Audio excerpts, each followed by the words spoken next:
بسم اللہ الرحمن الرحیم۔ رمضان المبارک میں ہمیں گھروں میں ایک کام بہت زیادہ ذمہ داری سے کرنا ہے، وہ یہ ہے کہ ہم اپنے بچوں سے بھی روزے رکھوائیں، بچوں سے ہم روزے رکھوائیں۔ اللہ تبارک و تعالیٰ قرآن میں فرماتے ہیں یا ایھا الذین آمنوا قوا انفسکم واہلیکم نارا، اے ایمان والو اپنی آپ کو اور اپنے گھر والوں کو آگ سے بچائیں۔ بخاری شریف میں عبداللہ ابن عمر رضی اللہ تعالی عنہ رسول اللہ صلی اللہ علیہ وسلم کا ارشاد مبارک نقل فرماتے ہیں، بڑی مفصل حدیث ہے۔ فرمایا کہ کلکم راع وکلکم مسئول عن رعیتہ، کہ ہر کلمہ گو مسلمان کو اس حدیث کا مفہوم اور اس سے حاصل ہونے والا مقصد یہ ہے کہ ہر کلمہ گو مسلمان اپنے سے تعلق والے قریب والوں کی اس کو فکر ہونی چاہیے۔ بادشاہ کو اپنی عوام کی اور گھر والوں کو اپنے ماتحت جتنے بھی افراد ہیں ان کی فکر ہونی چاہیے۔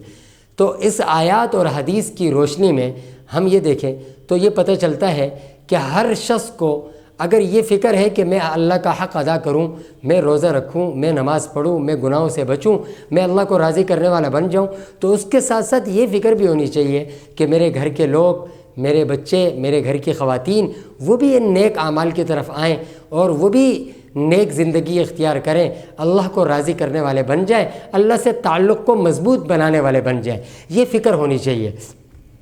تو اس فکر میں ہمیں اپنے بچوں کو بھی لینا ہے اور ان کو بھی اس میں شامل کرنا ہے۔ اس کے لیے ہم نے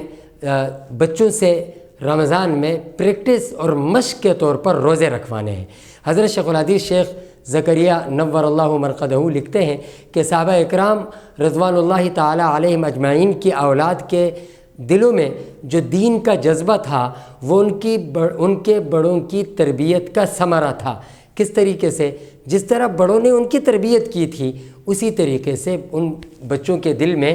دین کا اور دینی اعمال کا، دینی احکام کا جذبہ تھا۔ آج اور حالیہ تقاضے کے مطابق اگر والدین اپنی اولاد پر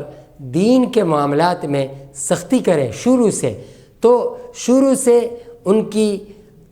اگر دین کے اعتبار سے تربیت کی جائے، دینی ماحول ان کو فراہم کیا جائے، دینی باتیں ان کے سامنے رکھی جائیں، تو شروع میں یہ چیزیں ان کی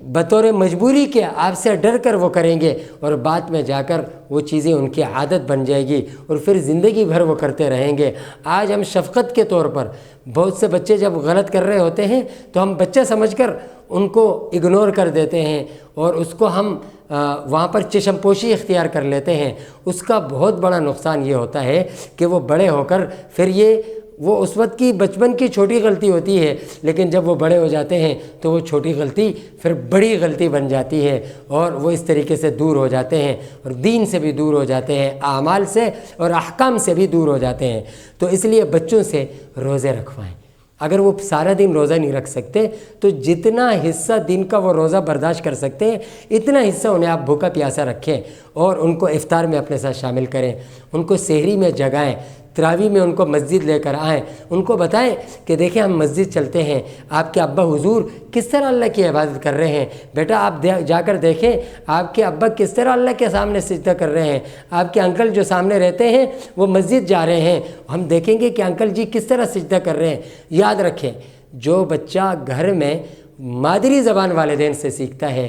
وہ بچہ دین کی اہمیت، دین کی وقت، دینی اعمال، دینی احکامات اور دین اسلام کیا ہے اور اس کا کیا عقیدہ ہے، رمضان کیا ہے، اس کی کیا اہمیت ہے، رمضان کیا ہے، اس کے کیا اعمال ہیں، رمضان کیا ہے، اس کا کیا مقصد ہے، روزہ کیا ہے، اس کے پیچھے کیا فلسفہ ہے، وہ یہ ساری چیزیں بھی اپنے والدین سے سیکھیں گے۔ اس لیے ضرورت اس بات کی ہے کہ حالیہ تقاضے اور اس ماحول کے مطابق ہم اپنے بچوں کے سامنے کم سے کم فضائل اعمال اور اس کے فضائل رمضان اور رمضان کے روزوں کی اہمیت اور روزوں کے فلسفہ کو کھول کھول کر بیان کریں اور افطار میں، سحری میں اور رمضان کے روزوں میں بالخصوص دعاؤں میں اپنے ساتھ اپنے بچوں کو شامل کریں۔